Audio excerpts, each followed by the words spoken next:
Vocês viram a importância, né? Hoje nós estamos ali com o pessoal que veio do céu, olha só. O Vitor, né, Vitor? Você participou como palestrante e o Gustavo ficou cuidando dos livros, né, Gustavo? Legal, é muito um prazer recebê-los em Ribeirão, para você. E tema: a importância da família na construção da nova era. O Gustavo e o Vitor Hugo.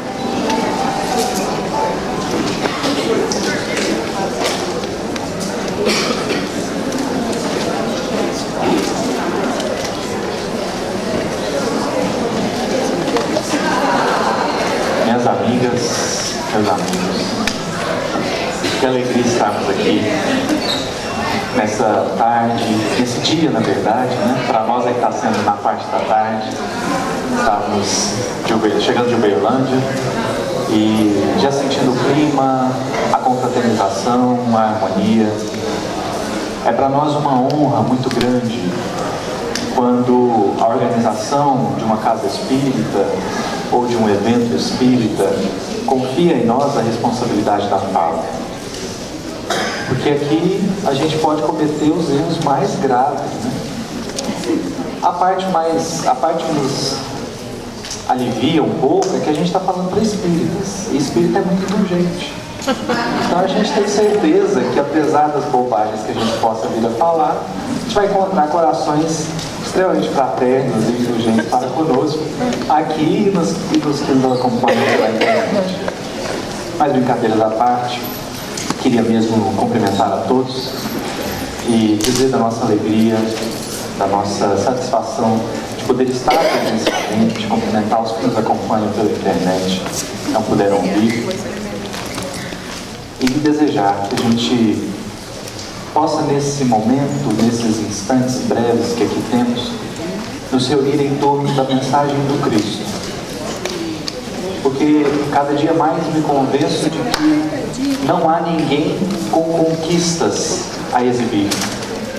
Todos nós estamos em busca.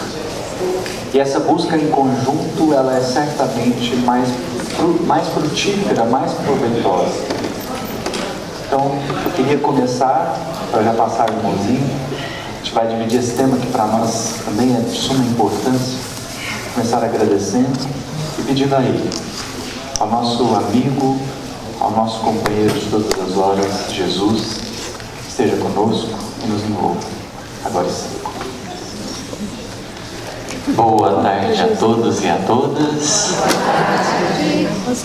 É para mim também uma imensa alegria fazer parte desse dia de reflexões e esperamos de todo o coração, com muito amor, que a gente possa colaborar de alguma maneira com essas sementes de verdade que a vida tem lançado sobre os nossos pensamentos e sentimentos, a fim de que cresçamos na direção da vida maior. A gente vai falar sobre família. Pois bem, e nós gostaríamos de começar esse tema pensando nos princípios espíritas, daqueles que poderíamos dizer que nos reúne a todos. Porque se há formas de pensar o espiritismo tão diversas, os princípios, creio eu, eles sejam um denominador comum que nos reúne para que a gente caminhe, cada qual na sua forma de pensar e de sentir. E Allan Kardec, a partir das suas pesquisas, da sua forma de proceder, juntamente com aqueles que o acompanharam espiritualmente, ele cunhou algumas ideias preciosas.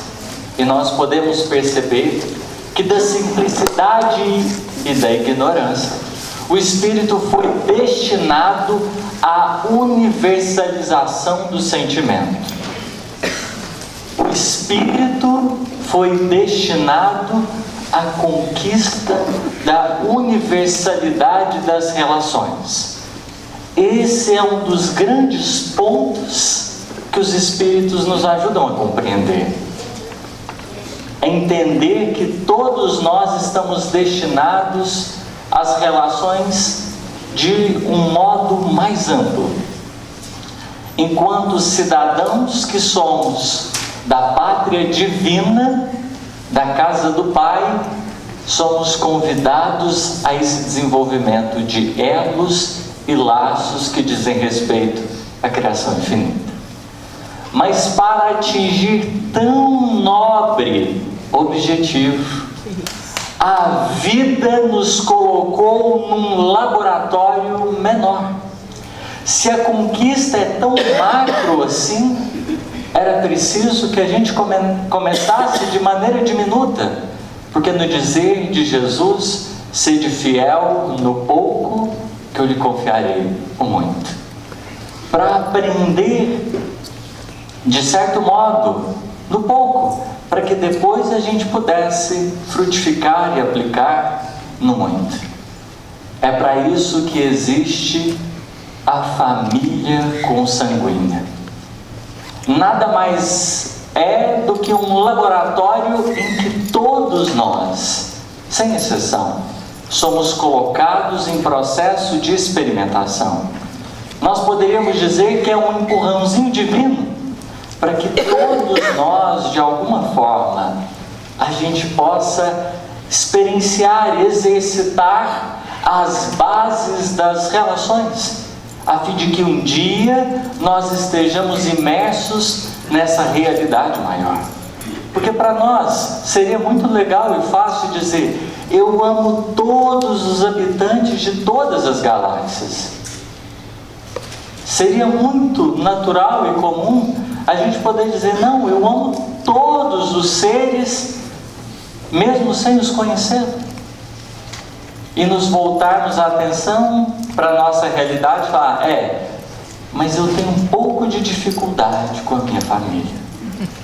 É preciso então, de certa forma, compreender o ambiente doméstico como esse laboratório que Deus projetou com os seus objetivos, porque a cada dia que passa, a convivência, ela tem sido esse plano, como uma academia é para o corpo, a família é para o espírito.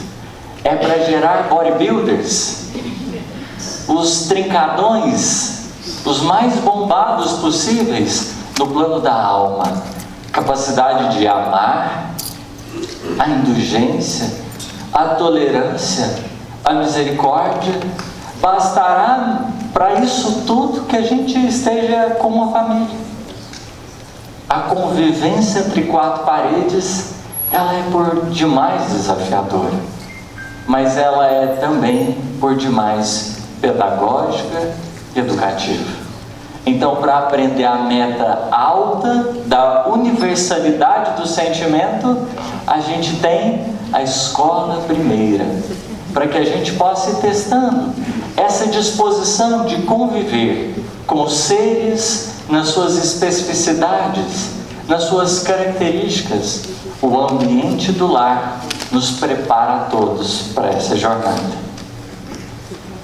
E é exatamente nessa visão do sentimento que a gente entende uma conexão feita pelo nosso tema. A importância da família na construção da nova era.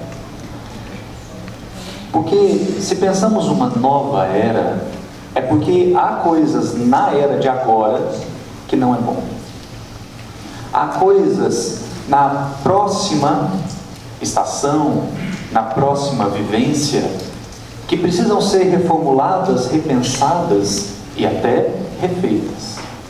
Como Emmanuel vai dizer, muitos fazem na terra, raros são os que não precisam voltar para refazer tudo quanto fizeram. E portanto, ao pensar no defeito ou na imperfeição da vida de agora, é que Lázaro vai escrever no Evangelho segundo o Espiritismo as duas maiores chagas da sociedade, ou melhor, a maior virtude e a maior chaga da sociedade atual. A maior virtude, o progresso intelectual. Isso não há dúvida. E a maior chaga da sociedade atual, indiferença moral. E a indiferença moral nos conduz a um processo de apatia do sentimento. Apatia do sentimento. E aí eu vou aproveitar que ele está aqui e vou dar um exemplo que o Larra deu uma vez. Aí vocês acharam que o exemplo é bom, vocês já podem falar com ele de uma vez. que é indiferença moral? Para a gente poder entender essa introdução que o irmãozinho fez sobre o sentimento. O que é indiferença moral? Indiferença moral é assim: eu chego aqui para vocês e falo assim, olha, teve um tsunami. Aí você fala assim, onde? Eu falo assim, na China. Isso é indiferença moral. Porque se eu dissesse assim, olha, teve um tsunami, onde? No Rio de Janeiro. A Ana já ia estar apertada. Nossa Senhora!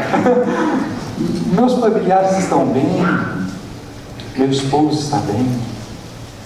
A indiferença moral quer dizer que existe uma certa apatia do sentimento, ou uma certa segregação. Eu só sinto até aqui, depois daqui tanto faz. E quando a gente pensa as consequências dessa apatia do sentimento no mundo, nós vamos perceber que a nossa sociedade é uma sociedade extremamente voltada para as aparências. Eu não quero ser algo, eu quero parecer ser. Então, a gente nota isso em todas as áreas. Eu não quero entender de um assunto, eu quero parecer que entendo. Já me basta. Então eu faço uma pesquisa rápida de 3 minutos no Google e sou doutor no assunto. Por quê? Porque não me importa conhecer. Importa parecer que eu conheço. Importa que eu traga dados suficientemente para que convença alguém de que eu conheço. Quando a gente vai, então, para outros ramos da vida, sejam profissionais, sejam particulares, a gente vai notando que as questões da aparência sempre vêm à tona. Então, eu quero cuidar do meu corpo físico para não parecer ter a idade que eu tenho, embora eu tenha. Eu quero ter relacionamentos, mas que não exijam tanto de mim. Eu quero aparecer para as pessoas, e acho que essa é uma das grandes dificuldades da nossa tarefa especificamente, né, da tarefa de exposição. Eu quero parecer que eu sou muito mais do que eu sou. Então há uma confusão, e aí quando a gente particulariza no meio espírita, há uma confusão grave nesse sentido. Nós todos sabemos que somos orgulhosos e egoístas, mas ninguém admite que é. Quando é testado no orgulho e no egoísmo, faz de tudo para parecer que não é. Então, eu sempre cito esse exemplo, porque foi um que me marcou muito, e acho que isso ilustra um pouco dessa nossa necessidade de aparências. Quando uma amiga minha falou que ia parar de comer carne, porque é espírito puro, não comia carne. Um amigo nosso, daqueles que não aguenta ficar calado, né? Falou assim, e você lá é espírito puro? Eu falei, não, então você está com o motivo errado. Porque a motivação estava errada. Porque tem gente que não come carne por motivos mais justos, né? Agora, eu querer ter uma atitude porque eu acho que gente evoluída tem, e portanto eu adoto porque eu quero parecer, aí é problemático. Por que é problema? Porque falta a base. Falta a base. Jesus não dizia, vinde a mim vós que estáis cansados e sobrecarregados, e eu vos aliviarei por aparência. Ele dizia isso porque ele é capaz de fazer. Jesus não dizia assim, aprendei comigo que sou brando e humilde de coração, porque ele queria parecer brando e humilde. Ele falava isso porque ele era. Então, a base de tudo que venhamos a fazer ou falar haveria de ser o sentimento. Haveria de ser o sentimento.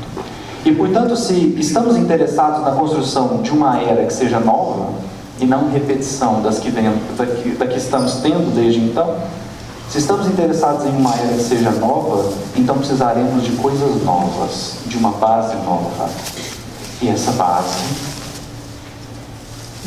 eu diria, inquebrantável, inabalável, é o sentimento. Porque o sentimento é, talvez, não a única, mas certamente a maior aquisição que um espírito pode ter. Cada dia mais me convenço disso. Certa vez, pensando sobre o assunto, meditando sobre o assunto, sobre a importância do sentimento, me ocorreu que o processo reencarnatório te tira tudo, menos o seu sentimento. A memória é apagada, os raciocínios são apagados, o sentimento permanece. Permanece de tal forma que você é capaz de olhar para alguém e falar assim: eu não gosto dessa pessoa. Mas por quê? Eu falo: não sei, eu só não gosto. O sentimento está lá, a memória não, a lembrança não, mas o sentimento está. O oposto é verdadeiro também, graças a Deus. Nossa, eu dou tão certo com o fulano, mas por quê? Eu não sei. Tem 3 anos que eu conheço ele. O sentimento está aqui, a memória não. E é pensando na importância desse sentimento que a gente volve ao templo familiar. Nós podemos pensar numa expressão bem abrasileirada, que família é uma gambiarra de Deus. Porque de certa forma, tem pessoas que parecem que não fazem parte de um agrupamento. Foram postas ali por um arranjo, alguma coisa. É um empurrãozinho da vida para que a gente possa se aproximar. Os integrantes de um agrupamento familiar, por isso mesmo, podem ser por expiação, por prova, por objetivos maiores dos quais, muitas vezes não nos é conhecido. Mas é muito natural a gente ainda perceber, nesse momento de transição, agrupamentos em que a gente possui diversidades e adversários, às vezes até mesmo declarados. É um pai que rivaliza com o filho, a mãe que rivaliza com o filho, um irmão diante do outro irmão. A gente percebe ainda grupos em que no mesmo espaço parece existir amigos, mas também inimigos. Além do agrupamento em que pode existir essa configuração, a gente pode categorizar que há lares em que existe afinidade entre os corações, mas as almas acabam se machucando bastante. Na convivência, os espinhos que a gente possui acaba machucando, espetando uns aos outros. São aquelas almas que a gente ama muito, mas é só estar perto que a gente às vezes pensa: nossa, a distância às vezes faz um pouco de bem, porque naturalmente tem muitas experiências que doem, e principalmente quando as pessoas são muito caras para nós, esses desafios eles se assomam e a angústia nos toma. Mas além disso, vai existir aqueles outros corações, aquelas outras almas que a gente possui uma afinidade de outro mundo, uma sinergia, uma capacidade de compreensão e de entendimento que é extraordinária. É assim, num espaço reduzido, que a gente vai ensaiando o amor, que vai ganhar a sua dimensão cósmica, que vai alcançar a sua capacidade pura e crística, mas que começa, ou melhor, precisa começar de maneira bem humana. Precisa começar de forma bem humana, através da simplicidade de um cotidiano, às vezes apagado, sem um palco holofotes, mas a gente é colocado dentro desse plano de exercício, muitas vezes no anonimato e no silêncio. A tarefa de cuidar uns dos outros, de desenvolver esses sentimentos, não é fácil, porque é muito natural que a gente se retraia todas as vezes que a gente percebe que a realidade ela não está seguindo os pontos que a gente gostaria. É muito natural que a gente se feche todas as vezes que alguma coisa nos surpreende e não nos corresponde aos nossos anseios. É nesse fechamento que a gente às vezes conhece a solidão amarga e é na abertura que a gente vai se dispondo de novas relações. Só que toda abertura, muitas vezes, ela é marcada por certos medos, certas ansiedades, porque quando a gente se abre para a relação, naturalmente, a gente vai encontrar essas diferenças e essas divergências, que às vezes nos machucam. Há pessoas que nos ferem e a gente se sente machucado pela forma que elas são e que elas agem. A forma de organizar delas muitas vezes são diferentes. E a gente às vezes se sente incomodado, principalmente aquele coração que é mais controlador, aquela alma que não consegue ver nada se não for do jeito dela. A questão de organização é um dos problemas que a gente tem, sobretudo quando a gente é muito perfeccionista. Porque será que só existe uma forma de organizar? Será que só existe uma forma de colocar as coisas? Será que só existe uma maneira de pensar o espaço? E não poderá existir outras? Como o irmãozinho está dizendo, a indiferença moral, ela pode ser analisada a nível da sociedade, que se expõe sem conseguir se enxergar. Mas a gente pode pensar nessa indiferença que representa o lar muitas vezes como um espaço onde a gente quer conquistar o nosso espaço e sobrepor. E a gente esquece desse regime de partilha que nós nos encontramos. Porque a gente faz de tudo para mandar, de tudo para ser obedecido, e a gente esquece da preciosidade que é a convivência. Esquece da preciosidade que é a presença do outro. Porque normalmente a gente está mais interessado que as coisas sejam da nossa forma do que propriamente dito. A gente consiga estabelecer elos de harmonia. E imagina, gente, se coloca nós do jeito que nos encontramos na direção de um planeta. A bagunça que a gente não faria. Você começa a coordenar a existência de outros espíritos. Começa a olhar eles tomarem decisões. Se a gente já está tendo dificuldade de respeitar o livre-arbítrio dos mais próximos, se a gente está tendo dificuldade, às vezes, do contato mais pessoal, como estaríamos aí na direção de responsabilidades mais altas? Esse lar é um presente divino. E Emmanuel, na lição Parentes, ele vai dizer algo muito expressivo, comentando o apóstolo Paulo, que vai dizer assim: mas se alguém não tem cuidado dos seus, e principalmente dos da sua família, negou a fé, e é pior do que o infiel. Paulo é muito incisivo nesse conceito, porque como falar do evangelho que abraçamos, se a gente não oferece essas esperanças àqueles que nos seguem de perto, os pais?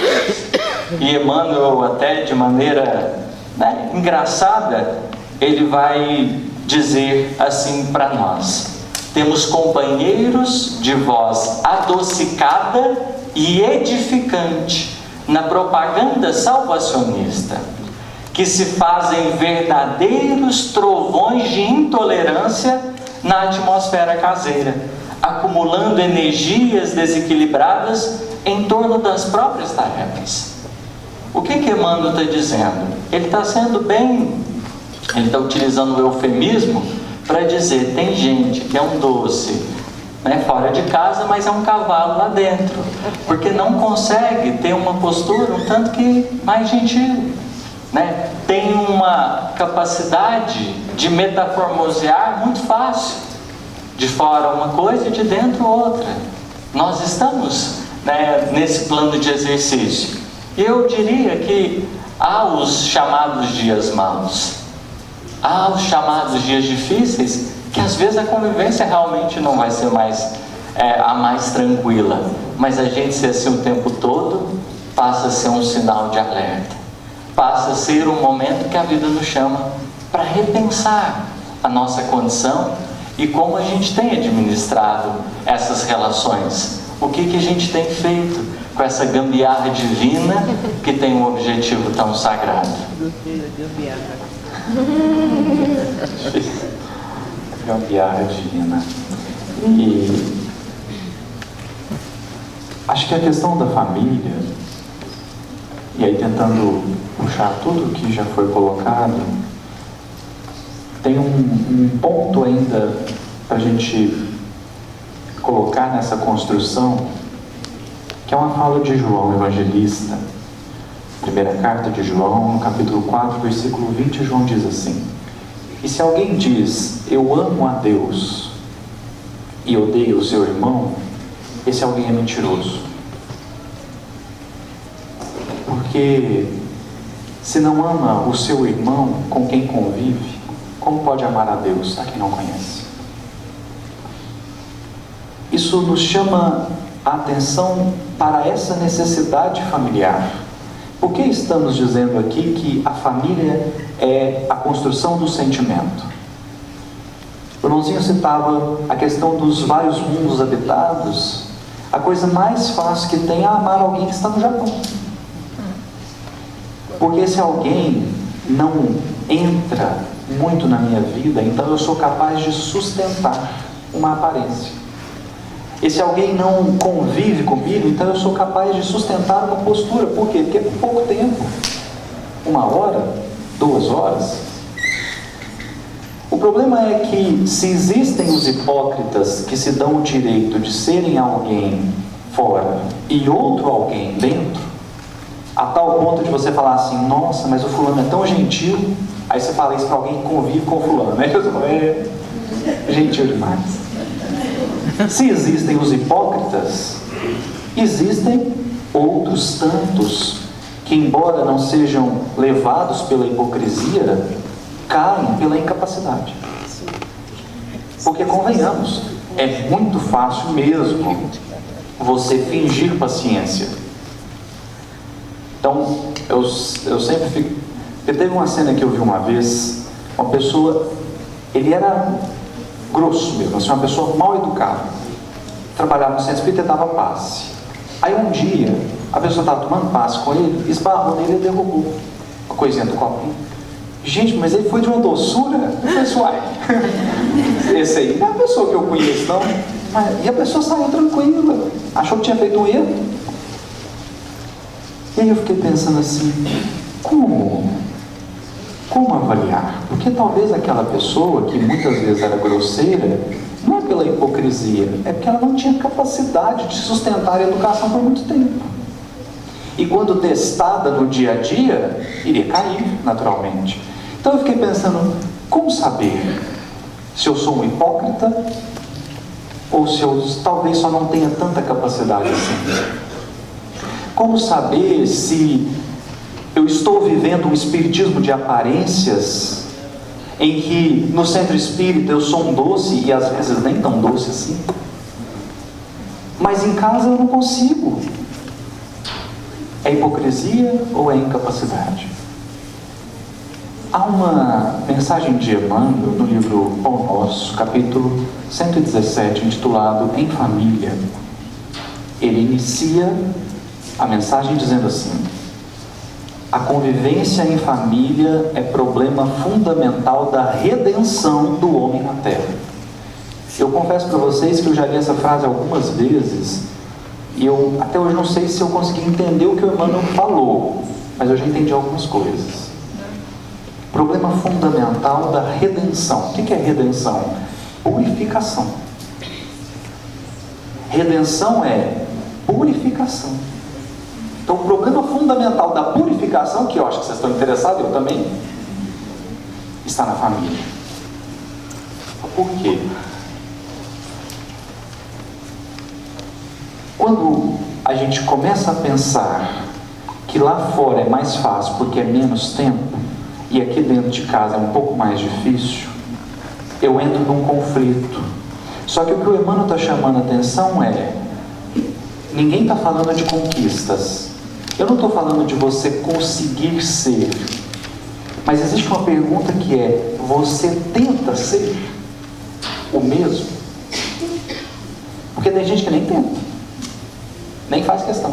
Acha que dentro da família, porque tem intimidade, pode sair com as maiores grosserias. Assim, mas onde está aquele dever de caridade? Caridade é uma questão de lugar?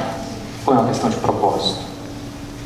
Porque se eu tenho o mesmo propósito, pode ser que eu não consiga sempre, eu acho que é até natural não conseguir. Mas se eu tenho o mesmo propósito, eu vou tentar. Então eu posso não conseguir perdoar, mas eu vou tentar perdoar. Eu posso não conseguir ouvir, mas vou tentar ouvir. Porque o que rege o meu coração é a verdade que eu acredito, e não a aparência que eu quero sustentar. De modo então que a família se torna um lugar extremamente especial e único. Porque ali eu vou testar para mim mesmo os meus propósitos. A maneira como eu quero conviver com a minha mãe, com a minha esposa, com os meus filhos, com meu pai, é a mesma que eu acredito? É a mesma que eu acredito? O fora da caridade, nossa salvação, me acompanha a todo instante. Por isso, nessa mensagem em família, Emmanuel vai fazer uma pergunta que é: como que nós vamos cuidar de 100 ou 1000 pessoas se a gente não consegue cuidar de 5 ou 10 do núcleo familiar? Não é que Jesus está querendo só um teste. Assim, vamos ver se você dá conta de 5. Se você der conta de 5, eu te dou 100. Não é só uma questão meramente de teste ou de prova. A questão é que se eu não tenho fortaleza moral para conviver com 5, como é que eu vou conviver com 100? Se eu não tenho sentimento de amor para 5, imagina para 100, não faz o menor sentido.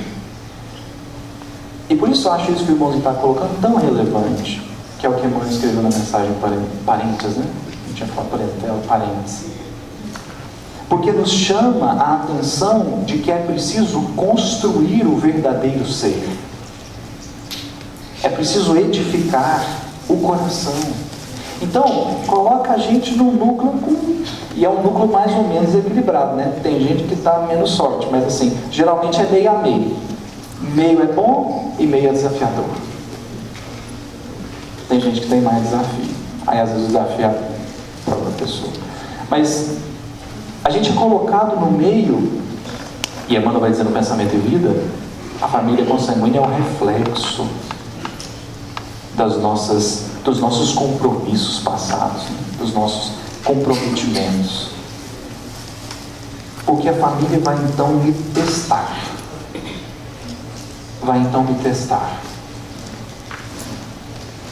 Porque eu até agora estou relendo Os Mensageiros. E aí eu toda vez que eu leio uma obra do André Luiz, dá uma vontade de desencarnar. Nossa! Você imagina?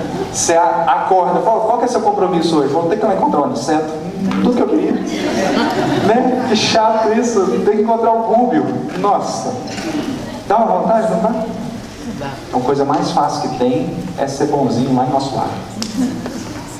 Aí agora é no lar que a gente vai se testar. O seu propósito, se for o mesmo, nós não estamos falando de conquistas, mas se o propósito for o mesmo, eu lutarei para ser a peça fundamental de 5 pessoas, para que depois eu possa ser de 10, de 20, de 1000, e mais à frente um pouquinho, não vou falar quanto tempo para não desanimar, aí de um planeta como Jesus é hoje. E de certa forma, quando a gente pensa, né, em todo esse exercício, nessa questão desses propósitos que a gente abraça, me faz pensar, me faz refletir numa das passagens do Evangelho, que eu acho que é pensando nos tempos novos que advirão mais tarde, que ela pode refletir alguma coisa para a gente, que é a passagem do Cirineu.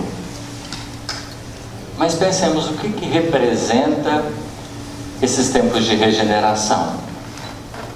Segundo Kardec, é um momento que a gente ainda percebe que as almas, elas ainda têm muitas imperfeições, mas há um distintivo nelas. O compromisso, a direção do bem, já é algo certo. não são almas, não são espíritos que têm como objetivo de vida fazer com que a vida dos outros seja infeliz. Então são espíritos que de algum modo, na forma de caminhar, têm o desejo de trabalhar pelo bem comum.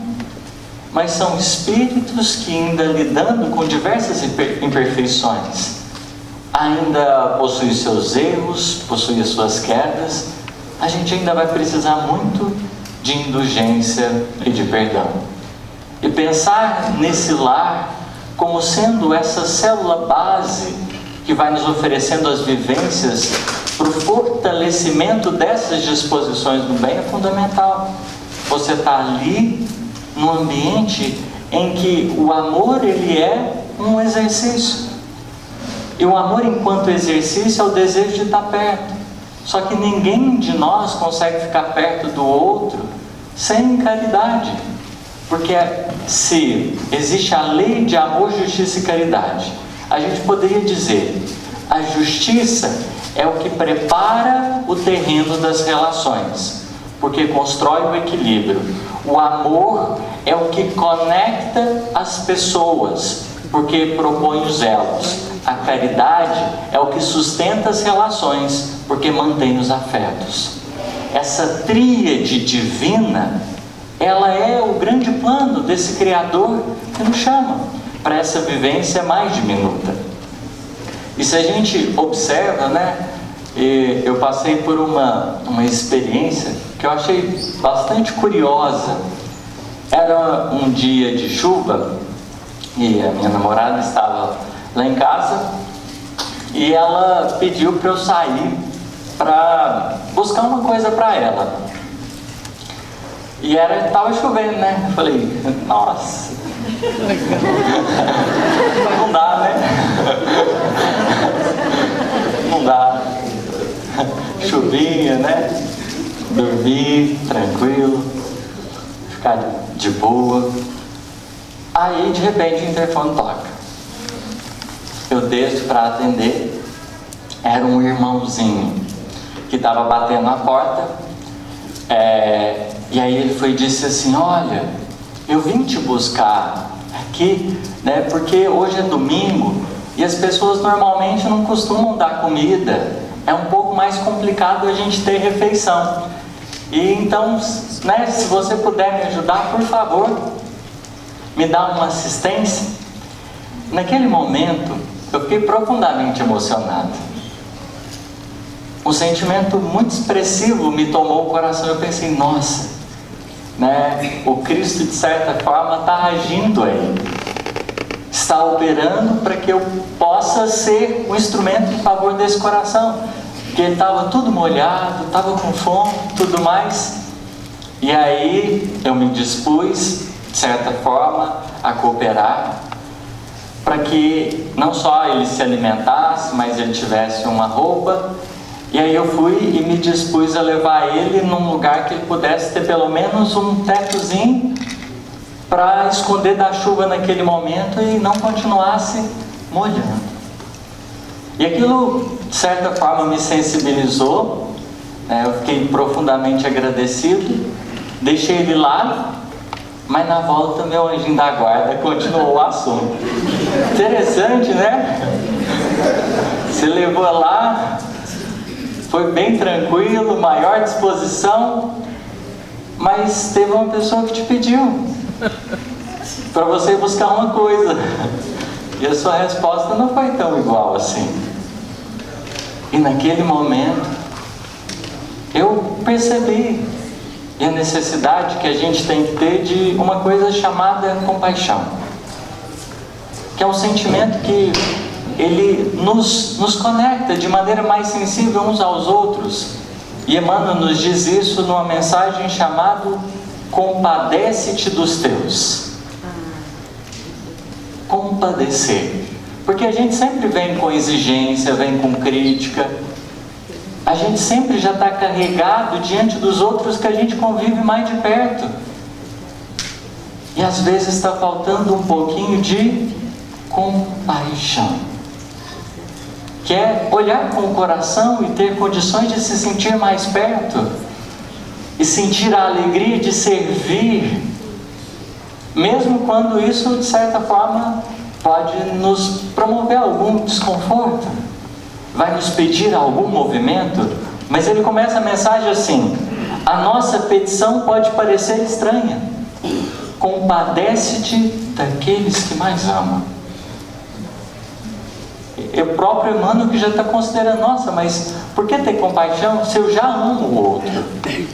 É porque nesse amor que está em desenvolvimento e exercício, o ápice dessa ligação, dessa veiculação, é quando a gente consegue estar mais próximo e sensível ao outro, através dessa compaixão, que não é um sentimento que rebaixa, mas é que nos coloca em paridade, porque nos ajuda a perceber a importância que o outro tem, e a gente se sente feliz na presença. Essa compaixão que ele vai dizer, tão importante, ele coloca assim: compadece-te dos teus filhos. Já pensou, né? Às vezes os pais, nessa correria da vida, só chegam para os filhos com as exigências, com as coisas que eles precisam fazer, com os objetivos traçados, e nem sempre há espaço, a abertura para o contato, para o sentar do lado, para o estar mais de perto. Pensa, na jornada evolutiva o Criador te concedeu um espírito, a fim de que por algum tempo você auxiliasse Ele nas dificuldades e provas que Ele abraçou. Qual aconteceu no momento expressivo da crucificação do Cristo, em que Ele subia e o Sirineu foi apresentado. Cada um de nós, como peregrinos na terra, nós carregamos as nossas dificuldades e lutas. O lar é um ponto de encontro em que nós, como sirineus, somos chamados a prestar esse testemunho de compaixão, para que as nossas dificuldades e dores sejam atenuadas, para que as nossas potencialidades sejam cultivadas e a gente esteja mais junto. Quantas dificuldades que a gente não passa, que o objetivo divino não era senão quebrar um pouquinho das nossas armaduras, para que a gente pudesse ser um pouco mais sensível e mais humano. Antes de sermos divinos, talvez a nossa dificuldade está nisso, em ser humano, de entender que enquanto espíritos, na nossa condição, a gente nem sempre vai estar 100% certo. E essa parte que a gente está errado, equivocado, que nos quebra muitas vezes em reconhecer, é a parte que pode nos ligar ao outro. Porque a gente reconhece que nessa incompletude a gente está em processo e está em formação. E é nessas quebras, nessas necessidades que a gente tem de amparo e de misericórdia uns dos outros, é que a gente vai abaixando a guarda e percebendo que a cooperação, ela pode se fazer necessária. E é nesse sentido que Emmanuel vai considerar essa compaixão como sirineus que somos, uns na vida dos outros, cruzando os caminhos, porque diante da multiplicidade das existências, talvez nas outras não sejamos os mesmos corações. Poderá existir mesclas em todo esse processo, mas enquanto estamos a caminho, é justo que a nossa disposição seja de conciliar ou de reconciliar. Porque antes de ser a família perfeita, eu acho que a gente precisava pensar na família regenerada, na família que tem seus erros e tem seus acertos, na família que tem os seus sucessos, mas também tem seus fracassos, na família que tem seus altos e tem seus baixos, mas a gente se sente feliz por pertencer e por fazer parte de um agrupamento que cresce junto, em que a gente vai aprendendo a lidar com a bagunça uns dos outros, em que a gente vai amadurecendo a ponto de exercitar. As pessoas que nos cercam, elas têm a capacidade de tirar alguma coisa dentro de nós, e nessa vivência a gente vai amadurecendo de forma muito expressiva, porque aconteça o que acontecer, a gente vai aprendendo a sustentar a relação, mesmo quando ela não nos obedece no plano do interesse ou de certa forma da necessidade.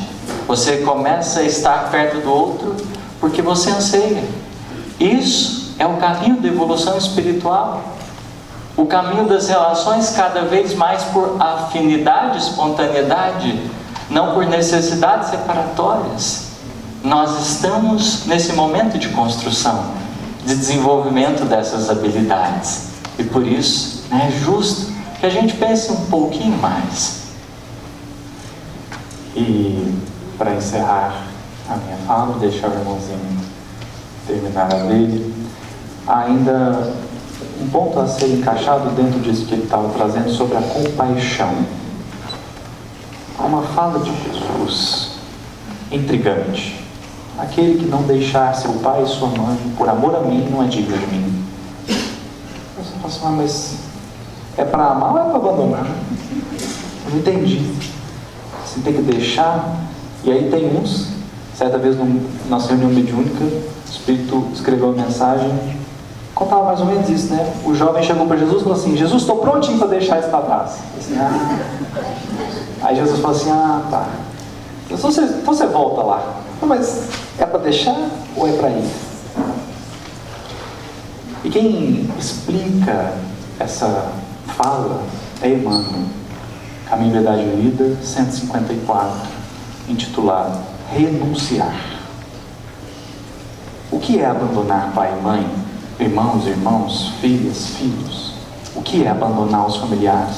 É deixar isso para trás? Porque tem gente que está doidinha, né?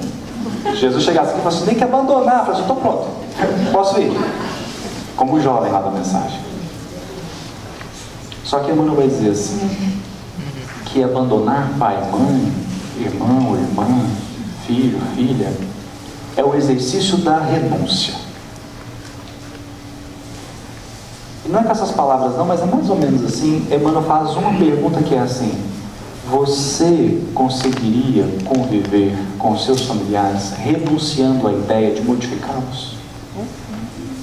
Sem a ideia de querer mudar o outro?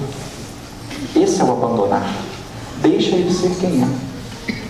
Claro que há exceções e há maneiras de se conduzir essa tarefa. A mãe, vendo a tendência da criança, não pode se abster. Mas o fato é que inúmeras vezes a gente quer mudar o outro não para ele melhorar, mas para ele se adequar melhor aos nossos pontos de vista. E é aqui que Emmanuel está dizendo: abandonar os familiares é não querer dar a eles a nossa forma. A nossa forma. E esse é o exercício da compaixão. Compadecer-se. Ainda que eu olhe e fale assim: mas eu acho que ele está equivocado, eu acho que ele não está fazendo muito bem. Deixa ele viver as experiências. Porque às vezes o meu anseio de cuidar, na verdade, é a minha necessidade de adequar o outro ao meu olhar. E portanto, a família consanguínea nos faz um convite. Dá para conviver com o outro do modo que ele é? Ou sempre será do modo que eu queria que fosse? Porque o familiar não vai mudar porque eu pedi. É aí que é chato. Ele não muda porque eu pedi para ele mudar. Ele não muda porque eu mandei ele mudar. Então só me resta uma opção, se eu quiser uma boa convivência: aceitar tal qual. Para sintetizar toda a nossa fala, nada melhor do que poesia, Casimiro Cunha, Cartas do Evangelho. Cartas às famílias. É certo que sobre a terra, nas lutas de expiação, muita vez o lar se forma para a dor da redenção. Por vezes os inimigos das existências passadas recebem o mesmo sangue em lutas amarguradas. É o resgate doloroso, a algema que no futuro transforma o ódio triguino em tesouros de amor puro. Eis aí porque não raro, nessa prova que redime, irmãos surgem contra irmãos, raiando até pelo crime. Mas a dor, a grande dor, que reforma toda a gente, recolhe-os no seu regaço, fraterniza-os novamente. Por essa razão, amigos, todo ensino em substância é que a paz do lar terrestre depende da tolerância.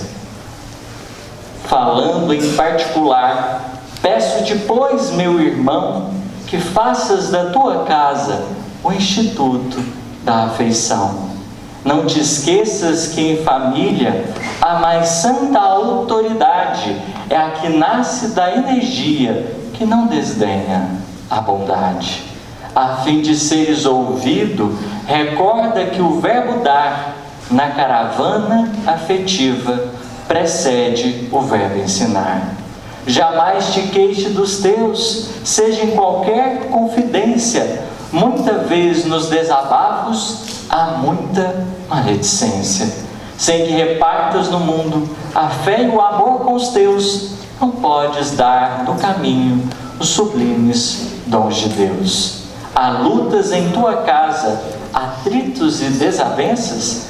Isso é a sombra em que se prova a claridade da crença. Na noite de cada dia, nas luzes das orações, envia a Deus os apelos de tuas inquietações. Quanto ao mais, teu sacrifício é a santa expressão de dor, purificando a família no plano eterno do amor. Casimiro Cunha, muito obrigado pela atenção.